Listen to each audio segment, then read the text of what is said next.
Have you ever wondered why you, the sensitive one, the deep-feeling one, the different one, were born into a family that felt more like a battlefield than a home? Why it seemed like the more love you gave, the more rejection you received? Why the people closest to you couldn't see the truth you were carrying in your soul? In this video, we're going to explore a question that many spiritually gifted people carry in silence. Why are the most intuitive, empathic, and awake souls often born into the most painful, dysfunctional families? We'll talk about how your pain isn't a punishment, it's a preparation. We'll uncover what Carl Jung really meant by shadow work and individuation. And most importantly, you'll learn practical ways to protect your energy, reclaim your truth, and find peace, even if the people who hurt you never say sorry. Whether you're still stuck in the old family dynamics or you've already walked away, this video will help you understand why your path has felt so heavy and why it was never a mistake. Before we dive in, let me ask you something. Have you ever felt like the black sheep in your own home? Like you were born into the wrong story, but couldn't quite leave it behind? If that's you, you're not alone. You're not broken. You're not cursed. You're chosen. And by the end of this video, I hope you'll see your story not as a wound, but as a sacred initiation. Let's begin. It's one of life's most painful paradoxes. The people with the most love to give are often born into homes where love is the most absent. You might have felt it yourself, growing up in a family where your tenderness was misunderstood as weakness, your sensitivity seen as a flaw, and your intuition brushed off as being too emotional. And yet somehow you kept feeling everything, deeper than others. Carl Jung once said, "The privilege of a lifetime is to become who you truly are." But what he didn't always spell out is this: who you truly are rarely emerges in comfort. It's carved in chaos. For many spiritually gifted souls, dysfunction is not a mistake, it's the forge. Not because pain makes you special, but because pain forces you to seek deeper truths. In homes where love feels conditional and emotions are dismissed, the soul begins to hunger for something beyond the physical, for truth, for meaning, for connection to something greater. Take Oprah Winfrey, for example. Born into poverty, abused as a child, and emotionally neglected, she could have become another statistic. Instead, her pain became her power. She turned inward, developed empathy, and built a voice that resonates with millions. That's the paradox. The most broken places often give rise to the most powerful voices. Because when you grow up in an environment that tries to silence you, you learn to listen inward. When love is withheld, you learn to source it from something eternal.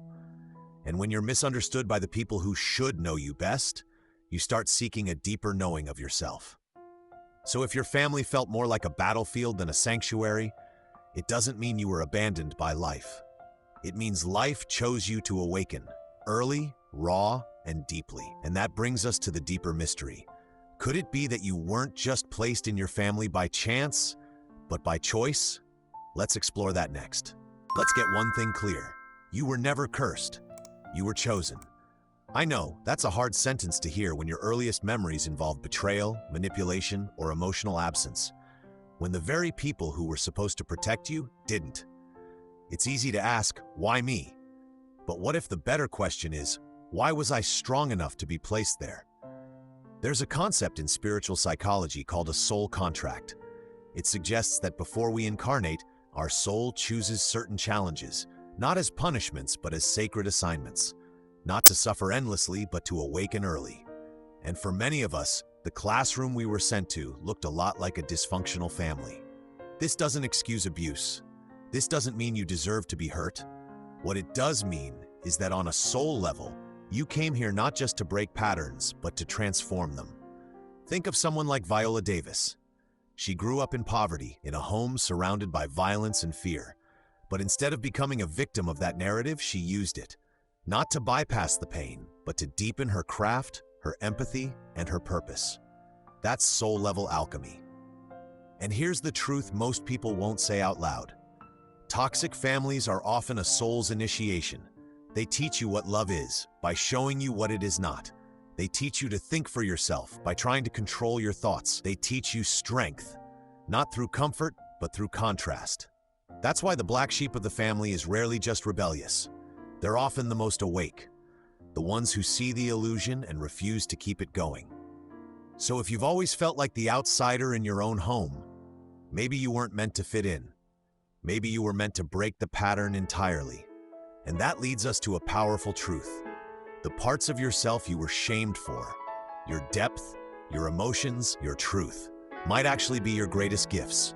Let's talk about that next. If you've ever been called too sensitive, too intense, too emotional, or too different by your own family, you're not broken. You're the black sheep. And that's not an insult. It's a role, a sacred one. Every dysfunctional family has a blueprint, unspoken rules, suppressed truths, patterns that are passed down like heirlooms. And for generations, those patterns go unchallenged until you show up. You, the one who questions everything, the one who feels everything, the one who refuses to pretend everything is fine when it clearly isn't. Carl Jung once said, "The individual who goes through the process of individuation becomes an outcast, not because they want to leave the tribe, but because they can no longer play the game." And that's exactly what the black sheep does. You break the game.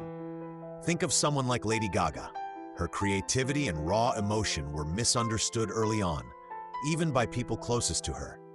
But instead of shrinking, she leaned into her truth. She turned her too-muchness into global art. Her difference became her power. The black sheep is often the truth teller, the cycle breaker, the emotional alchemist of the family. And of course, they're misunderstood, because your presence exposes what everyone else is trying to avoid. It's not that you were unlovable, it's that you were uncontainable. Here's the lesson. Being the outsider hurts, but being true to yourself in an environment that demands conformity, that's strength, that's leadership. That's the beginning of healing, not just for you, but for your entire lineage. Because when you step out of the old pattern, you don't just leave it, you show others what's possible beyond it. And that brings us to the deeper work.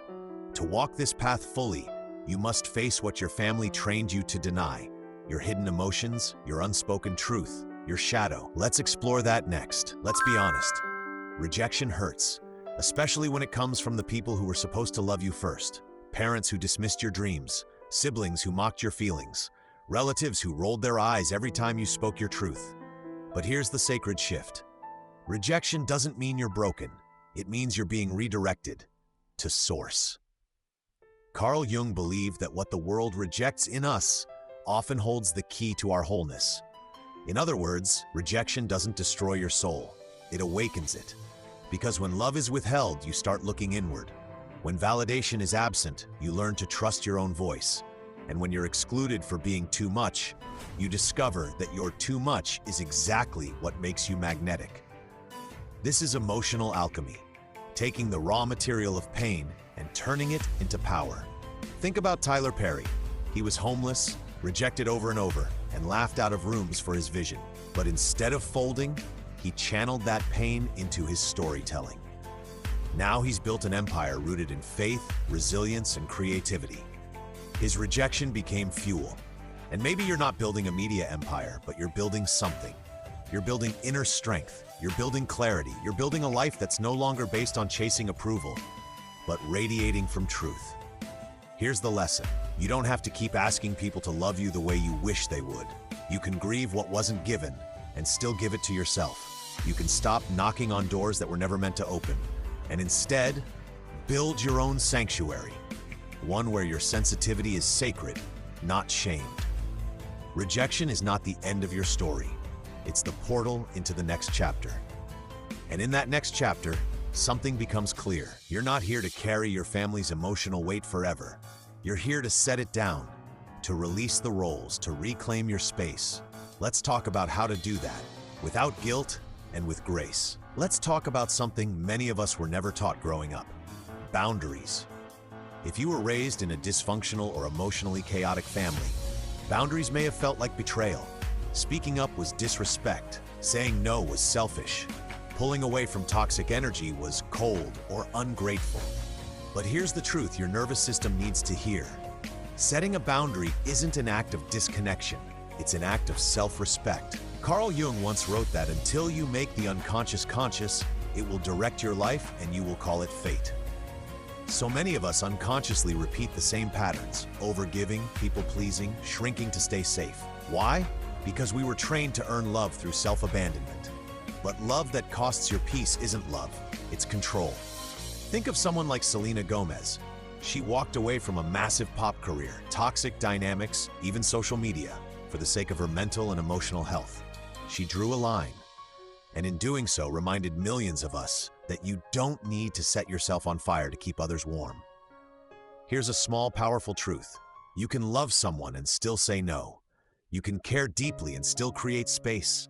You can honor your soul without dishonoring anyone else. Because boundaries aren't walls, they're doors. Doors that allow in what aligns and keep out what depletes. So if you're feeling guilty for pulling back, remember this. You're not abandoning anyone. You're choosing not to abandon yourself. And that's sovereignty. Not loud, not dramatic, just clear, calm, sacred. But here's where it gets interesting. Once you begin setting boundaries and reclaiming your energy, something opens up. Your creativity begins to flow. Your voice feels stronger. And suddenly you're not just surviving anymore. You're expressing. Let's talk next about how to use that reclaimed energy to create not from pressure, but from soul. Let's be honest about something painful but real. Sometimes the people who hurt you the most will never say sorry. Not because it wasn't wrong, not because it didn't happen, but because their ego, fear, or denial won't let them face it. And when you've spent years waiting for an apology that never comes, it can feel like your healing is frozen, stuck in a holding pattern. If they just admit what they did, then maybe I could let go. But here's the truth. You don't need their permission to heal. You don't need their understanding to set yourself free. Carl Jung believed that the psyche seeks wholeness, not fairness. And sometimes, the closure we crave from others is really a deeper invitation to stop asking them to fix what they were never willing to face, and to start giving ourselves what we always needed. Take Michelle Obama. She's spoken about growing up with challenges emotionally, racially, personally, and yet, she didn't wait for the world to apologize before rising. So what does that look like for you? It looks like writing the letter you never got, then burning it. It looks like saying, "That hurt me," even if they never acknowledge it. It looks like creating a new story, one where your healing is no longer dependent on their awakening. Here's the lesson. Closure isn't something they give you. It's something you create. You don't need to pretend it didn't matter. You just don't need to let it define your future. You're not here to carry generational silence forever. You're here to break it, gracefully, powerfully, and fully. And when you stop waiting for them to come around, you start coming back home to yourself. From that place, something sacred happens. You begin to shift from healing to expression, from protecting your peace to creating from it.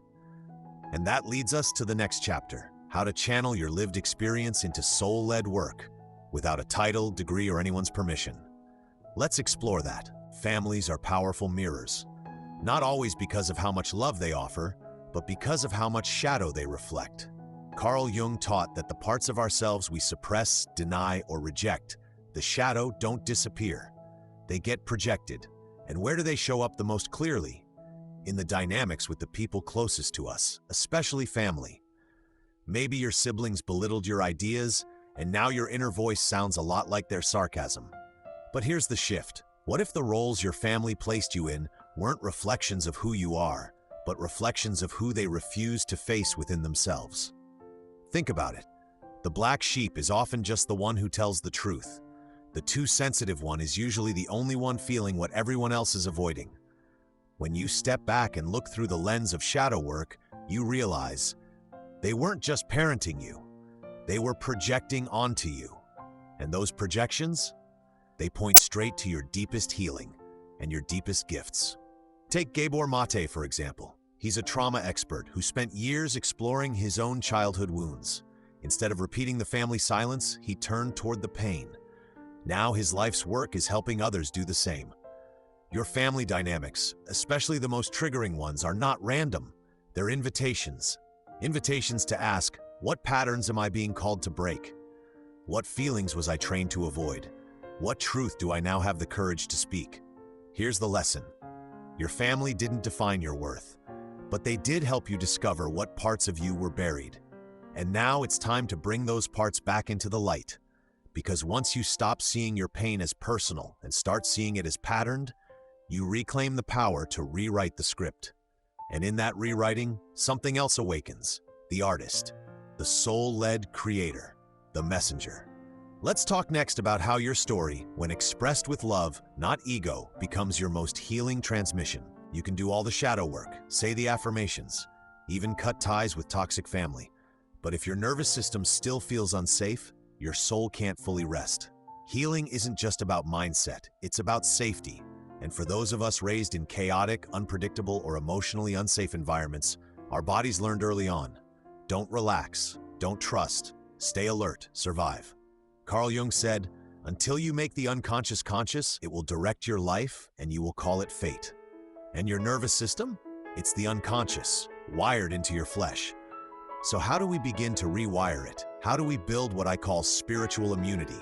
The ability to stay rooted in peace, even when the world feels shaky. Start small. Start gentle.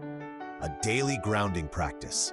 5 minutes of deep breathing with your hand over your heart. Spending time in nature where nothing is asked of you. Safe eye contact with someone who truly sees you. These aren't luxuries, they're rewiring. Think of someone like Trevor Noah. He grew up under apartheid in South Africa, always on edge, always code switching, always surviving. But today he uses humor, presence, and radical honesty to stay grounded in himself. He turns survival into connection, and that's spiritual immunity. Here's the lesson.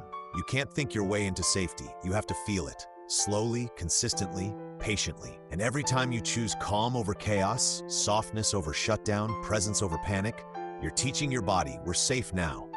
You can exhale. And once your body begins to believe that, your creativity opens, your intuition sharpens, your voice returns. Because a nervous system that feels safe becomes a channel for truth, for art, for purpose. And that brings us to the next step. Now that you're grounded, how do you guide others? Not from performance, but from presence. Let's explore what it means to be a soul-led guide, even without a title. There's a silent lie many of us absorbed early in life. I have to do this alone. When your family didn't understand you, when your emotions were too big for the room, when you were shamed for your sensitivity, your dreams, your voice, you learned to isolate, to keep things in, to carry the weight without asking for help. But here's the truth, your soul has been whispering all along. You're not meant to heal alone. Carl Jung spoke about the need for containers in transformation, spaces where deep inner work can safely unfold. And while solitude has its place, isolation is not the goal. Connection is, because as much as your wounding happened in relationship, so does your healing. That's your soul family, the people who don't flinch when you get real, who remind you of your light when you forget, who reflect not your trauma but your truth. Think about someone like Keanu Reeves. Quiet, grounded, deeply introspective. He's been through profound loss, and yet he's known for his humility and kindness. Why? Because he surrounds himself with people who honor his energy. He keeps a soul circle, not a spotlight. And maybe you've already found glimpses of that. A friend who just gets it. An online community where you feel seen. A mentor whose words feel like home. Here's the lesson. Healing accelerates when you're witnessed. When someone else says, "Me too," it reminds your nervous system, I'm not weird, I'm not broken, I'm just awakening. So don't wait for your birth family to understand you. Find your resonant family. And if you haven't yet, trust, they're looking for you too.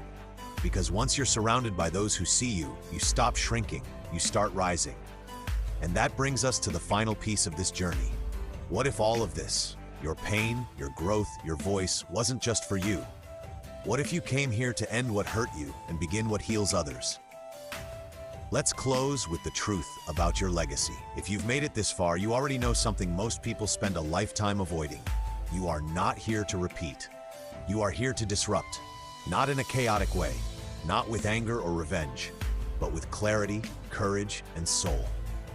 Carl Jung once said, "The greatest burden a child must bear is the unlived life of the parent."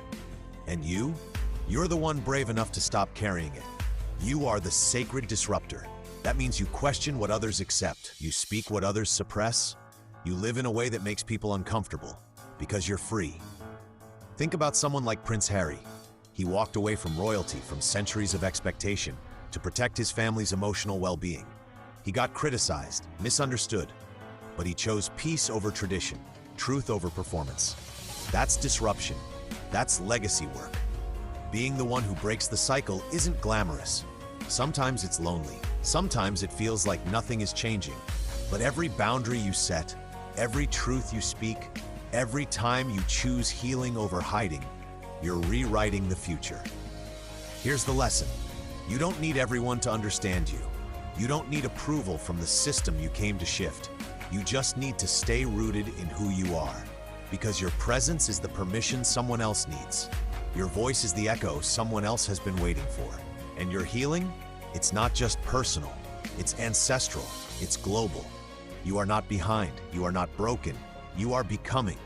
And the world has been waiting for exactly who you're here to be. So as we close this journey together, take a breath, put your hand over your heart, and whisper this to yourself. It ends with me, and it begins with me too. Thank you for showing up. Thank you for choosing truth. And thank you for becoming the one your lineage has been waiting for. Your light matters, and it's only just beginning.